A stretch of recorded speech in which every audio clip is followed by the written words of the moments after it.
I was sitting at my favorite bar, nursing a whiskey, trying to unwind from another long week. The bar was dimly lit, filled with the low hum of conversations and the occasional clink of glasses. It was a Friday night. The place was buzzing with energy, but I just wanted to relax in my usual corner booth away from the crowd. Then I saw her. My wife Emily walked in, laughing, her hand casually resting on the arm of her assistant, Jake. My heart dropped. Emily and I had been having issues, sure, but seeing her here in my bar with him was a punch to the gut I wasn't prepared for. They took a seat at a neighboring table, not even noticing me. I watched as Jake leaned in, whispering something that made Emily throw her head back and laugh, her eyes sparkling in a way I hadn't seen in months. It was clear they were more than just colleagues. Jake must have spotted me out of the corner of his eye because he stood up, a cocky grin on his face, and walked over to me. He patted me on the shoulder and said, "You've lost your woman, soldier. Now she is mine." I stared at him, my hands clenching into fists under the table. He swaggered off to the bathroom, leaving me seething, the audacity of that prick. My mind raced with thoughts of what to do next. I couldn't just sit there and let this happen. I stood up and walked over to Emily. She looked up, her expression shifting from surprise to annoyance. "Do you enjoy humiliating me in public?" I asked, my voice low but firm. She rolled her eyes, leaning back in her chair. "Oh, please, like you didn't see this coming? You've been checked out of this marriage for months." Before I could respond, Jake returned. He saw me standing there and immediately got defensive. "Hey, bastard, are you still dealing?" he sneered. Without thinking, I swung my fist and broke his arm. The bar fell silent, all eyes on us. Jake screamed in pain, clutching his arm. Emily stood up, her face a mix of shock and fury. "What the hell is wrong with you?" she yelled. I didn't have an answer. I just knew I couldn't let them walk all over me anymore. As the bar's bouncer came over to break up the scene, I realized this was just the beginning. Emily and Jake had crossed a line, and things were about to get a lot more complicated. After the bar incident, I knew I couldn't just go back to pretending everything was fine. I left before the bouncer could throw me out, leaving Emily to deal with the aftermath. My mind was racing as I drove home, anger and betrayal gnawing at me. I needed answers, and I wasn't going to wait. When I got home, I sat in the dark living room waiting for Emily. It wasn't long before I heard her car pull up. She walked in, her face a storm of emotions, anger, frustration, and surprisingly, a hint of guilt. "Are you happy now?" she snapped, slamming the door behind her. "You made a scene and now Jake S. in the hospital." I stood up, trying to keep my voice calm. "Happy? You were cheating on me with your assistant, and you expect me to just sit back and take it?" She rolled her eyes, crossing her arms. "We've been over for a long time, Dave. You just didn't want to see it. Jake actually cares about me, something you stopped doing a long time ago. That S bullshit, Emily, and you know it. I've been working my ass off to support us, to give us a good life. And this is how you repay me?" Her eyes narrowed. "Oh, dawn to play the martyr. You were never here, always working late, always finding excuses to avoid being with me. What did you expect?" I shook my head, feeling the weight of her words. "So, your solution was to start sleeping with your assistant? That's the answer?" She hesitated, then her expression hardened. "Jake understands me. He listens. Something you have forgotten how to do." I laughed bitterly. "Yeah, I'm sure he listens very well when he's trying to get into your pants." Emilia's face flushed with anger. "You're such a hypocrite, acting all righteous now, but where were you when I needed you? Emotionally, you've been cheating on me for years." The words stung, but I wasn't about to back down. "Maybe I was distant, but I never cheated on you, Emily. That is all on you." She opened her mouth to retort, but before she could say anything, her phone rang. She glanced at the screen, then looked back at me, her expression softening slightly. "It's Jake. I need to take this." I snatched the phone from her hand, feeling a surge of anger. "No, you Downty, not until we finish this." She lunged for the phone, but I held it out of reach. "Dave, give it back. Not until you tell me the truth. How long has this been going on?" Her shoulders slumped, and for a moment I saw a flicker of the woman I married. "Since last year. It started off innocent, but things escalated. I didn't mean for it to happen, but I fell for him. I felt a pang of sadness mixed with rage. So what now? Are you leaving me for him? She looked away, unable to meet my gaze. I don't know. I need time to think. Time to think? I echoed, shaking my head in disbelief. You have had plenty of time, Emily. You made your choice. Before she could respond, I threw her phone on the couch and stormed out of the house. I needed to clear my head, to figure out my next move. The woman I thought I knew had betrayed me in the worst possible way, and now everything was unraveling. As I drove aimlessly through the night, I couldn't help but wonder if there was any way to salvage what was left of our broken marriage, or if this was the end. I drove around aimlessly for what felt like hours, the anger and hurt swirling inside me like a storm. I ended up at my brother Mike's place. Mike and I had always been close, and I knew he'd offer me the support I desperately needed right now. When I arrived, Mike was on the porch, a beer in hand. He took one look at my face and knew something was terribly wrong. "Dave, what happened?" I sighed heavily, running a hand through my hair. It's Emily. She's been cheating on me with her assistant. I caught them tonight. Mike's face hardened with anger. That S messed up. Come inside, let us talk. We went inside and Mike handed me a beer. We sat on his couch, the TV murmuring in the background. "Tell me everything," he said, and I did. I told him about the bar, about Jake's smug comment, and about the confrontation at home. Mike listened intently, his expression darkening with each word. "What are you going to do?" he asked when I finished. "I don't know," I admitted. "Part of me wants to end it all right now, but another part of me, I don't know, Mike. We've been together for so long, how do I just walk away from that?" He shook his head. "Dave, I get it. But she betrayed you. That is not something you can just overlook. And that guy, Jake, he sounds like a real piece of work." I nodded, taking a long swig of my beer. "Yeah, he is. I broke his arm tonight. Didn't even think about it, just reacted." Mike raised an eyebrow. "Good for you. He deserved it. But listen, you can let this eat you alive. You need to figure out what you want. Do you really think there's anything left to salvage?" I thought about it, about all the moments Emily and I had shared, the good times, the laughter, and the love. But those memories were now tainted by her betrayal. I don't know, I just feel so lost. Mike put a hand on my shoulder. "Take some time, clear your head. You can stay here as long as you need. We'll figure this out." That night I slept on Mike's couch, but sleep didn't come easily. I kept replaying the events in my mind. The way Emily laughed with Jake, the way she tried to justify her actions. It was all too much. The next morning, I woke up to the smell of coffee. Mike was already up making breakfast. "Morning," he said, handing me a mug. "Thanks," I muttered, taking a sip. "I need to go back home today. Can't avoid it forever." Mike nodded. "Just remember, whatever happens, I've got your back." With a heavy heart, I drove back to my house. The scene of the previous night's confrontation played out in my mind as I pulled into the driveway. Emily's car was gone, and for a moment I felt a strange sense of relief. Inside, the house was eerily quiet. I walked through the rooms, feeling the weight of Emily's absence. Her things were still scattered around, a painful reminder of what we'd lost. I found her phone on the couch where I'd thrown it the night before. It was buzzing with messages from Jake. Curiosity got the better of me, and I unlocked it. The messages were full of worry and anger, Jake demanding to know where she was, blaming me for everything. My blood boiled again, but I knew reacting out of anger wouldn't solve anything. Instead, I called Emily. She picked up after a few rings, her voice tired and strained. "Dave, I am at my sister S. I need some space to think." "Think about what?" I asked, trying to keep my voice steady. "About us, about everything. I know I messed up, but I need to figure out what I really want." I sighed, feeling a mix of relief and frustration.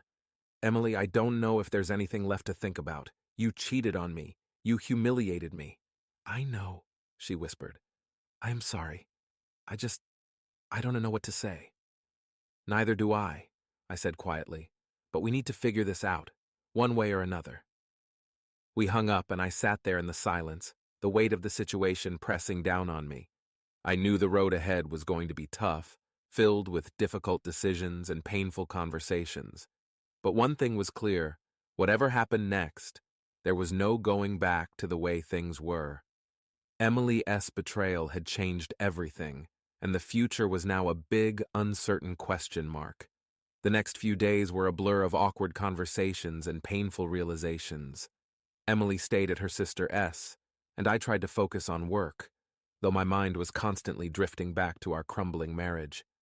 The nights were the worst, the silence of the house amplifying my loneliness. One evening, I was cleaning up the living room when I noticed Emily's laptop on the coffee table. I hesitated, then opened it. I needed answers. I needed to understand how everything had fallen apart. The laptop was still logged into Emily's email and social media accounts. I knew it was wrong to snoop, but the need for answers outweighed my guilt. I started reading through her messages, trying to piece together the timeline of her affair. What I found shocked me. It wasn't just Jake. Emily had been flirting with several men online, some messages going back years. She had lied to me repeatedly, creating a web of deceit that stretched far beyond what I'd imagined. One conversation stood out. It was with a guy named Mark, someone I vaguely remembered as a friend from her college days. The messages were explicit, filled with details about their secret meetings and plans to be together. It was clear that Emily had been living a double life for a long time. Just as I was about to close the laptop, I found an email thread between Emily and Jake. The subject line read, "Our plan." My heart raced as I opened it. "Jake, we need to make sure everything is in place before we can move forward. Dave can suspect anything until it is too late. Emily." I know. I've been working on getting him to sign the papers. He is so distracted with work he won't even notice. Jake, good. Once he is out of the picture, we can finally be together. Don't forget to move the money into the new account. Emily. Already done. Just a little more time and this will all be behind us. I felt a cold chill run down my spine. This wasn't just an affair. Emily and Jake were plotting something much bigger. They were planning to take me for everything I had, to leave me with nothing. Fueled by anger and betrayal, I knew I needed to confront Emily with this new information. I grabbed my phone and called her, barely able to contain my fury. "Dave?" she answered, her voice hesitant. "We need to talk," I said, trying to keep my voice steady. "Now." Emily arrived at the house an hour later, her face pale and drawn. She walked in, glancing around as if seeing our home for the first time. I motioned for her to sit down on the couch, and I sat opposite her, the laptop open between us. "What's this about, Dave?" she asked, her voice shaky. I turned the laptop around so she could see the emails. "Care to explain this?" Her eyes widened as she read the messages. "Dave, it's not what it looks like. Don't lie to me, Emily. I know everything. The affair with Jake, the plans to take my money, everything. How could you do this to me?" Tears welled up in her eyes, but I wasn't moved. "I'm sorry," she whispered. "I never wanted it to go this far, but it did, Emily. It did. And now I don't know if there's any way back from this." She broke down, sobbing uncontrollably. "Jake convinced me it was the only way. He said we could start fresh, that you'd never know." I shook my head in disbelief. "So you were just going to ruin my life? Take everything we built together and leave me with nothing? For what? For him?" Emily looked down, unable to meet my gaze. "I was scared, Dave. I felt trapped. I thought if I could just get out, everything would be okay." "Well, it's not okay, Emily. It's far from okay. You've destroyed everything." We sat in silence for what felt like an eternity. Finally, Emily looked up, her eyes red and swollen. "What now?" "I don't know," I said honestly. "But we can keep doing this. We need to figure out what's next for both of us." As she left the house, I felt a strange sense of relief. The secrets were out in the open, and there was no more pretending. But the road ahead was still uncertain, and I knew the hardest part was yet to come. The revelation of Emily and Jake's plot left me reeling, but it also gave me a renewed sense of purpose. I wasn't going to let them get away with it. I spent the next few days gathering all the evidence I could find, from emails to bank statements, building a case that would protect me from their scheming. I decided to hire a private investigator to dig deeper into their activities. If there was more to uncover, I needed to know. Meanwhile, I also contacted a divorce attorney to discuss my options. I wasn't ready to make any final decisions, but I needed to be prepared. One evening, my phone rang. It was Mike. "Hey, how are you holding up?" he asked. "Better," I replied, surprising myself with the truth in that statement. "I'm taking steps to protect myself. I'm not going to let Emily and Jake get away with this." "That's good to hear," Mike said. "Listen, I've been thinking. Why don't you come over for dinner tonight? Get out of the house for a bit." I hesitated, then agreed. I needed a break from the constant reminders of betrayal surrounding me at home. At Mike's house, the atmosphere was a welcome change. He and his wife Sarah made sure I felt at ease. We chatted about everything but my situation, and for a few hours I almost felt normal again. But the calm was short-lived. As we were finishing dinner, my phone buzzed with a message from the private investigator. I excused myself and stepped outside to read it. "Investigator Dave, I've found something you need to see. Jake has been in contact with several other women using the same manipulation tactics, and there is more. Emily wasn't to his first target. He has done this before." My heart pounded as I read the message. Jake was a serial manipulator, and Emily had fallen into his trap just like others before her. This wasn't just about us. This was a pattern of behavior that needed to be exposed. I called the investigator back, and he filled me in on the details. Jake had a history of targeting vulnerable women, getting them to fall for him, and then convincing them to conspire against their partners. He left a trail of broken relationships and financial ruin in his wake. The next morning, armed with this new information, I met with my attorney. We discussed my options and formulated a strategy. It was clear that Jake's actions went beyond a simple affair; they bordered on criminal. If I played my cards right, I could turn the tables on him. That evening, I received a call from Emily. Her voice was hesitant. "Dave, can we talk?" I agreed to meet her, but this time I was prepared. I needed to confront her with the truth about Jake and see if she was willing to come clean about everything. We met at a neutral location, a quiet cafe where we could talk without interruptions. Emily looked tired and defeated, a stark contrast to the confident woman she had been with Jake. "Dave, I've been doing a lot of thinking," she began. "I know I've hurt you, and I know I've made a mess of everything, but I want to make things right, if that's even possible." I leaned forward, fixing her with a steady gaze. "Emily, I've discovered more about Jake. He's not who you think he is. He has been manipulating you, using you, and you are not the first woman he's done this to." Her eyes widened in shock. "What do you mean?" I showed her the evidence the investigator had uncovered. The messages, the patterns, the other women. Emily's face paled as she read through the documents. "I had no idea," she whispered. "I thought he cared about me." "Jake is a predator, Emily," I said softly, "and you got caught in his web. But we can still do something about it." Tears filled her eyes as she looked up at me. "What do you want me to do?" "Help me bring him down," I replied. "We need to expose him for who he really is. If you are willing to cooperate, we can make sure he doesn't do this to anyone else." Emily nodded, a determined look in her eyes. "I'll do whatever it takes." With Emily on board, we began working together to gather more evidence against Jake. She provided additional information, uncovering more of his deceitful tactics. The more we uncovered, the clearer it became that Jake's actions were calculated and malicious. One night, as we were going through some old messages, Emily paused and looked at me. "Dave, I know I don't deserve it, but thank you for giving me a chance to make this right." I sighed, feeling a mix of emotions. "Emily, we've been through a lot. I don't know what the future holds for us, but right now we need to focus on stopping Jake. Once that's done, we can figure out the rest." We spent the next few weeks meticulously building our case. It wasn't easy, and there were moments when the old wounds between us threatened to reopen, but we stayed focused on the task at hand. Finally, we had enough evidence to take to the authorities. With our lawyer's help, we presented our case, and an investigation was launched. Jake was arrested, facing charges of fraud and manipulation. As the dust settled, Emily and I found ourselves at a crossroads. The ordeal had changed us, revealing truths we couldn't ignore. We sat down one last time to talk about our future. "Dave," Emily said, her voice soft but firm, "I know I've done irreparable damage to our marriage. I am truly sorry for everything, but I think it is best if we part ways. We both need a fresh start." I nodded, feeling a sense of closure. "I agree. We need to move on and heal separately." Our divorce was finalized a few months later. It wasn't the ending I had envisioned, but it was a necessary one.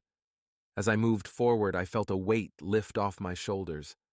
The betrayal and pain were still there, but I was stronger, more aware, and ready to face whatever came next. The days following the finalization of our divorce were surreal. I moved into a small apartment on the other side of town, trying to rebuild my life from the ground up. Emily had moved in with her sister, and we kept our interactions to a minimum. It was strange to think that someone who had been such a huge part of my life was now just a painful memory. Work became my refuge. I threw myself into my projects, working late into the night to keep my mind occupied.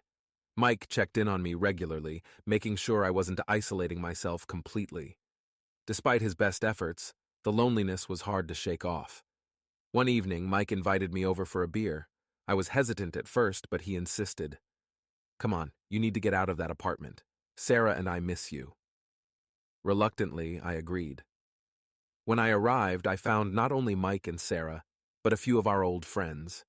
They had organized a small gathering, an intervention of sorts, to pull me out of my funk. At first I felt out of place, but as the night went on, the laughter and familiar faces began to lift my spirits. As the weeks turned into months, I started to feel more like myself again. I reconnected with old hobbies, took up jogging, and even joined a book club. It was during one of these book club meetings that I met Lisa. Lisa was different from anyone I had met before. She had a vibrant personality and a contagious laugh that made everyone around her smile.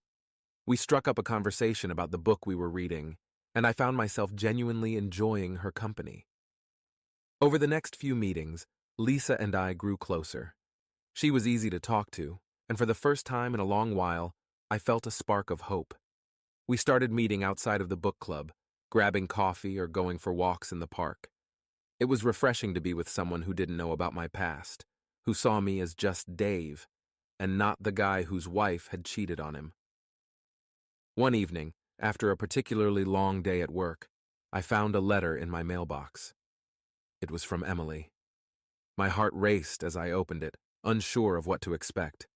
"Dear Dave, I hope this letter finds you well. I've been doing a lot of thinking since our divorce, and there are some things I need to say. First, I want to apologize again for everything I put you through. I know my actions were unforgivable, and I don't expect you to ever forgive me, but I need you to know that I'm truly sorry. Secondly, I've been seeing a therapist, and it's helped me understand a lot about myself and my actions. I was lost, confused, and I let Jake manipulate me in ways I never thought possible. That doesn't excuse what I did, but I want you to know that I am working on becoming a better person. Lastly, I want to thank you for the time we had together. Despite how things ended, we had some beautiful moments, and I'll always cherish those memories. I hope you can find it in your heart to remember the good times too. I wish you nothing but happiness and success in your new life. You deserve it. Sincerely, Emily." Reading her words, I felt a mix of emotions, anger, sadness, but also a strange sense of closure. Emily's letter was a reminder of the past, but it also marked a turning point. It was time to fully let go and embrace the future. I decided not to respond to the letter. There was nothing more to say. Instead, I focused on the life I was building. Lisa and I continued to grow closer, and eventually, we started dating. She was a breath of fresh air, and being with her felt natural and right. One weekend, Lisa and I decided to take a trip to the coast. We rented a small cabin overlooking the ocean and spent our days exploring the beach and our nights talking by the fire. It was during this trip that I realized how much I had healed and how ready I was to move forward. As we walked along the shore one evening, Lisa took my hand and looked at me with her warm, understanding eyes. "You've been through a lot, Dave, but I'm glad you're here with me." I squeezed her hand, feeling a surge of gratitude. I am glad too, Lisa, more than you know. The waves crashed gently against the shore, and for the first time in a long while, I felt a deep sense of peace. My past with Emily was a painful chapter, but it didn't define me. I was stronger now, more resilient, and ready to embrace whatever the future held. With Lisa by my side, I felt hopeful and alive. Life had thrown me a curveball, but I had managed to pick up the pieces and find happiness again. The journey wasn't easy, but it was worth it. And as I stood there, hand in hand with Lisa, I knew that the best was yet to come. Months passed, and life continued to move forward. Lisa and I were growing stronger as a couple, and I felt happier than I had in a long time.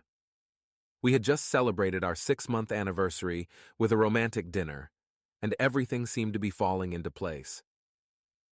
One Saturday afternoon, Lisa and I decided to go to a local art festival. It was a beautiful day, and the streets were filled with people, colorful stalls, and the smell of delicious food. We wandered through the exhibits, enjoying the creativity and energy of the event. As we turned a corner, I froze. There, standing in front of a photography booth, was Emily. She was with a group of friends, laughing and chatting as if nothing had ever happened. My heart skipped a beat, and I felt a mix of emotions surge through me. Lisa noticed my reaction and followed my gaze. "Is that—" "Yes," I said, cutting her off. "That's Emily." Emily spotted us, and her face changed, surprise and discomfort replacing her previous cheerfulness. She excused herself from her friends and walked over to us, her expression a mix of awkwardness and something else I couldn't quite place. "Dave," she said, her voice tentative. "It's good to see you." I nodded, unsure of what to say. "Emily." Lisa, sensing the tension, smiled politely. "Hi, I'm Lisa." Emily returned the smile, though it didn't quite reach her eyes. "Nice to meet you, Lisa." There was an uncomfortable silence before Emily spoke again. "I didn't expect to see you here. How have you been?" "Good," I replied. "Things have been good. And you?" She hesitated, then nodded. "I've been better. Still working on myself, you know." "Glad to hear it," I said, wanting to keep the conversation as brief as possible. "Well, we should get going. Lots to see." Emily's eyes flickered with an emotion I couldn't identify. Regret? Sadness? Of course. It was good to see you, Dave. And nice meeting you, Lisa. We exchanged polite goodbyes, and Lisa and I continued walking. As we moved away from Emily, I felt a strange sense of relief wash over me. That chapter of my life was truly behind me, and I was ready to leave it there. Later that evening, as Lisa and I sat on my apartment balcony watching the sunset, she turned to me. "How do you feel about seeing Emily today?" I sighed, considering her question. It was unexpected, but I think it was good for me. Seeing her reminded me of how far I have come and how much better my life is now. Lisa nodded, her hand resting on mine. "You've come a long way, Dave. I am proud of you." "Thank you," I said, feeling a surge of gratitude. "I couldn't have done it without you." We sat in comfortable silence, watching the sky turn shades of orange and pink. I realized that I had finally found peace, and I was ready to embrace the future with open arms. A few weeks later, I received a call from my lawyer. Jake's trial was coming up, and they needed me to testify. It was a daunting prospect, but I knew it was necessary. Jake needed to be held accountable for his actions, not just for what he did to me, but for all the other women he had manipulated. When the day of the trial arrived, I felt a mix of nerves and determination. Lisa accompanied me for support, her presence a calming force. As I took the stand and recounted my story, I felt a weight lift off my shoulders. Speaking the truth was cathartic, and seeing Jake's smug expression falter was satisfying. The trial lasted several days, with multiple testimonies painting a clear picture of Jake's manipulative behavior. In the end, he was found guilty on several counts of fraud and manipulation, and he received a substantial prison sentence. Justice had been served, and I felt a sense of closure. With the trial behind me, life continued to move forward. Lisa and I grew even closer, and I found myself thinking about the future in ways I hadn't before. One evening, as we sat by the fire in our favorite park, I took her hand. "Lisa," I began, my voice steady. I know we haven't talked about this much, but I want you to know that I see a future with you. You've brought so much joy and healing into my life, and I can't imagine it without you. She smiled, her eyes glistening with emotion. I feel the same way, Dave. You've been through so much, and I'm honored to be part of your journey. We sat in silence, the crackling fire and the night sounds around us creating a perfect backdrop for the moment. I knew that whatever challenges lay ahead, we would face them together. A year later, on a beautiful autumn day, Lisa and I stood on a cliff overlooking the ocean. It was the same spot where I had first realized I was ready to move forward with her. As the waves crashed against the rocks below, I got down on one knee and took her hand. Lisa, you've shown me what true love and partnership look like. Will you marry me? Tears filled her eyes as she nodded. Yes, Dave, 1,000 times yes. As we embraced, I felt a profound sense of happiness and peace. My journey had been long and painful, but it had led me to this moment. The future was bright, and I was ready to embrace it with the woman I loved by my side. The months leading up to our wedding were a whirlwind of activity and emotions. Lisa and I worked together to plan every detail, from the venue to the guest list, making sure our special day would reflect the journey we had shared. Despite the excitement, there were moments of anxiety and doubt, remnants of the betrayal I had experienced with Emily. But Lisa's unwavering support and love kept me grounded. One evening, while we were going through some old photos to use for our wedding slideshow, Lisa turned to me, her expression serious. Dave, I know you've been through a lot, and I want to make sure we start our marriage with complete honesty and trust. I nodded, understanding where she was coming from. I appreciate that, Lisa. I want the same thing. No secrets, no lies. She took my hand, her eyes searching mine. Is there anything you're still holding on to from your past? Anything we need to address before we get married? Her question caught me off guard, but I knew it was important. I took a deep breath and thought about the lingering feelings and unresolved issues. I guess I still have some trust issues. It's not because of you, it's just. After what happened with Emily, it is hard to fully let go. Lisa squeezed my hand reassuringly. I understand, Dave. Trust takes time to rebuild, and I am here for you every step of the way. We all work through it together. Her words were comforting, and I felt a sense of relief. I realized that I didn't have to carry the burden of my past alone. With Lisa by my side, I could finally start to heal. The day of our wedding arrived, a beautiful sunny day filled with promise and joy. We exchanged vows in front of our closest friends and family, pledging to love and support each other through all of life's challenges. As I looked into Lisa's eyes, I felt a deep sense of gratitude.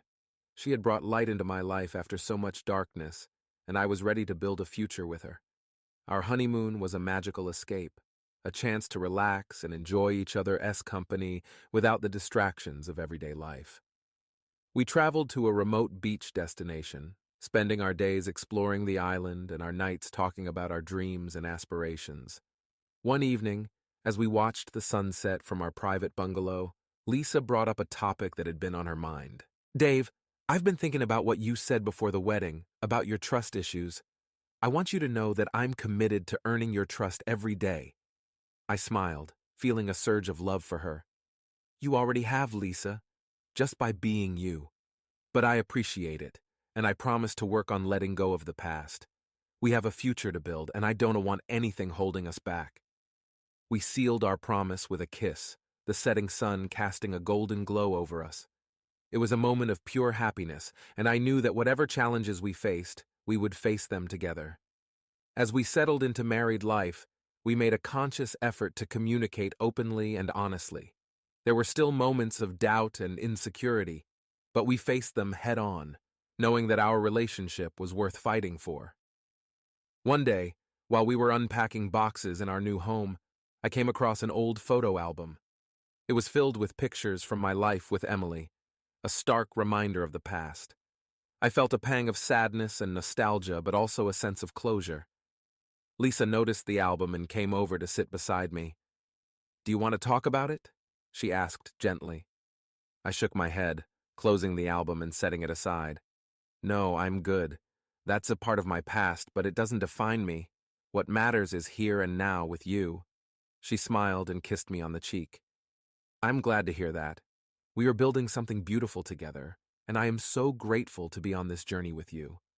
Our life together was filled with ups and downs, as all marriages are. But through it all, we remained committed to each other, growing stronger with every challenge. The trust we had built was a solid foundation, and it allowed us to weather the storms that came our way.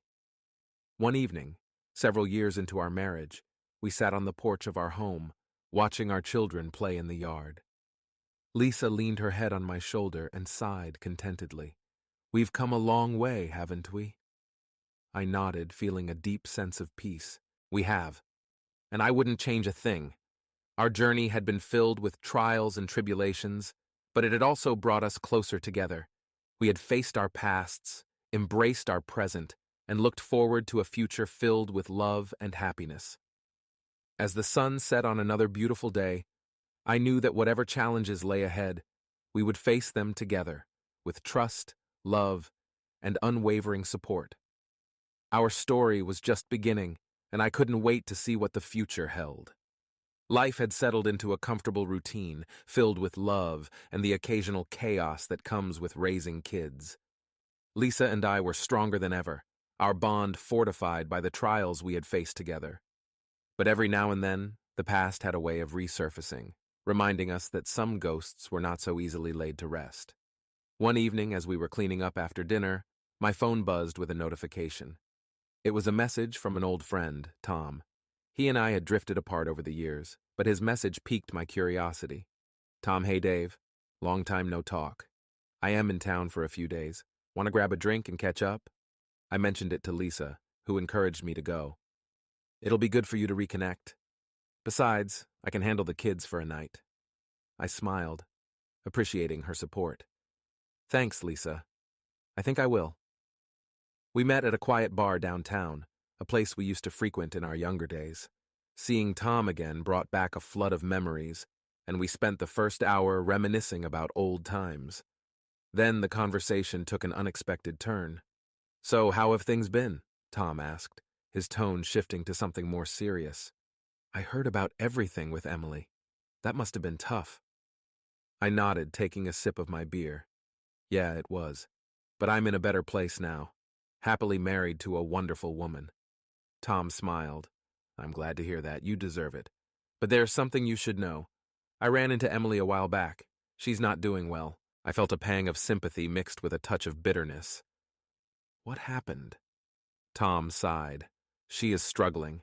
After everything fell apart with Jake and then you, she couldn't get her life back on track. She's been in and out of relationships, jobs, you name it. She asked about you, wanted to know if you were happy. I didn't know how to respond. A part of me felt sorry for her, but another part of me remembered the pain she had caused. That's unfortunate, I said carefully, but I've moved on. I hope she finds her way. Tom nodded. I figured you'd say that. Just thought you should know. I left the bar feeling conflicted. Seeing Tom had been great, but the news about Emily stirred up old emotions. When I got home, Lisa was waiting for me, a concerned look on her face. How was it? She asked, hugging me tightly. It was good to see Tom, I said, sitting down on the couch. But he told me something about Emily. She's not doing well. Lisa frowned. I am sorry to hear that. How do you feel about it? I shrugged, struggling to find the right words. I don't know. Part of me feels bad for her, but another part of me can forget what she did. It's a weird mix of emotions. Lisa sat beside me, taking my hand. It's okay to feel that way. She was a big part of your life, and it's natural to have mixed feelings. But remember, you've built a wonderful life now. You're not defined by your past. Her words were comforting, and I realized how lucky I was to have someone like Lisa in my life. Thank you, I said, kissing her gently. You always know how to make things better. A few weeks later, I received another unexpected message, this time from Emily herself. Seeing her name on my screen was jarring, and I hesitated before opening it. Emily, hi Dave, I know this is out of the blue, but I just wanted to reach out and apologize again for everything. I heard you were doing well, and I am genuinely happy for you. I've been struggling, and I guess I just wanted to say I'm sorry. truly. I stared at the message, unsure of how to respond. After a long pause, I decided to show it to Lisa. "What do you think?" I asked. Lisa read the message and looked at me thoughtfully. "It sounds like she's trying to find some closure. Maybe it is time for you to do the same." I nodded, appreciating her perspective. "You're right. I need to let go of any lingering resentment." I took a deep breath and replied to Emily. Me. "Hi, Emily. Thank you for reaching out. I appreciate your apology. It's taken a long time, but I've moved on and found happiness. I hope you can find peace and rebuild your life too. Take care." Sending the message felt like lifting a weight off my shoulders. It was a final step in closing that chapter of my life. As time went on, Lisa and I continued to build our life together, facing new challenges and celebrating new joys. Our children grew, our love deepened, and the past slowly faded into the background. One evening, as we were watching the sunset from our porch, Lisa turned to me with a smile. "You know, I think we have built something truly beautiful here." I nodded, feeling a profound sense of contentment. "We have, and I couldn't have done it without you." She kissed me softly, her eyes filled with love. "Here's to many more years of happiness." As the sun dipped below the horizon, I felt an overwhelming sense of peace. The journey had been long and difficult, but it had led me to this moment, and I knew, with Lisa by my side, the future was brighter than I could have ever imagined. Years passed, and life continued its beautiful, unpredictable journey. Lisa and I had settled into a rhythm that was both comforting and exhilarating. Our children were growing up quickly, filling our days with laughter, challenges, and unforgettable moments. One summer, we decided to take a family trip to a lakeside cabin, a place where we could escape the hustle and bustle of everyday life and enjoy each other's company. The kids were thrilled, and the excitement was contagious. It felt like the perfect way to create new memories and strengthen the bonds we had built. The cabin was rustic but charming, nestled in a quiet corner of the forest with a stunning view of the lake. We spent our days swimming, hiking, and exploring, and our nights around the campfire, roasting marshmallows and telling stories. One evening, as the sun set and the sky turned shades of pink and orange, Lisa and I sat on the porch watching the kids play by the water. She leaned her head on my shoulder, a contented sigh escaping her lips. "Remember when we first met?" she asked softly. "How uncertain everything seemed back then." I smiled, wrapping my arm around her. "I do. It feels like a lifetime ago. We've come so far since then." Lisa looked up at me, her eyes shining with love. "I'm so grateful for every moment we've shared, even the tough ones. They've brought us to where we are now." I kissed her forehead, feeling a deep sense of peace. "Me too, Lisa. I wouldn't change a thing." That night, as we sat around the campfire, our youngest, Lily, asked, "Daddy, how did you and Mommy meet?" Lisa and I exchanged a smile. We had told the story many times, but it never got old. I began, recounting how we met at the book club, our first dates, and how our relationship had blossomed. As I spoke, I glanced at Lisa, remembering all the ups and downs we had faced together. It was a story of resilience, love, and the power of second chances. And the rest, I concluded, is history. We built a life together, filled with love and happiness. The kids listened intently, their eyes wide with wonder. It was a reminder of how far we had come and how much we had to be grateful for. The next morning, Lisa and I took a walk along the lake while the kids were still asleep. The early morning mist hung over the water, creating a serene, almost magical atmosphere. As we walked, Lisa turned to me. "I've been thinking about something, Dave." "Oh? What's that?" I asked, curious. "I think it's time we took another big step," she said, her eyes twinkling with excitement. "I have been offered a job opportunity in a different city. It's a big change, but it could be a great adventure for all of us." I stopped, taking in her words. "A new city? That's a big decision." She nodded. "I know, but I think it could be good for us. A fresh start in a new place, new experiences for the kids. What do you think?" I considered it for a moment, then smiled. "I think it sounds like an amazing opportunity. Let's do it." Lisa's face lit up with joy. "Really? You are okay with it?" I kissed her, feeling a surge of excitement. Absolutely. As long as we are together, we can handle anything. The next few months were a whirlwind of preparations for our move. It was a bittersweet process, saying goodbye to our old home and the memories we had created there. But the prospect of a new adventure filled us with anticipation and excitement. When we finally settled into our new home, we felt a sense of renewal.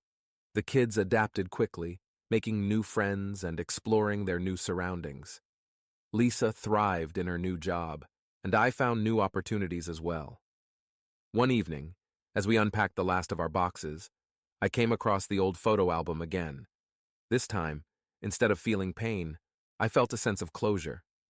I showed it to Lisa, and we flipped through the pages together, reflecting on how far we had come. "This is our past," I said, closing the album and setting it aside. "But our future is what matters now." Lisa smiled, leaning into me. "Here's to our future, then, filled with love, laughter, and endless possibilities."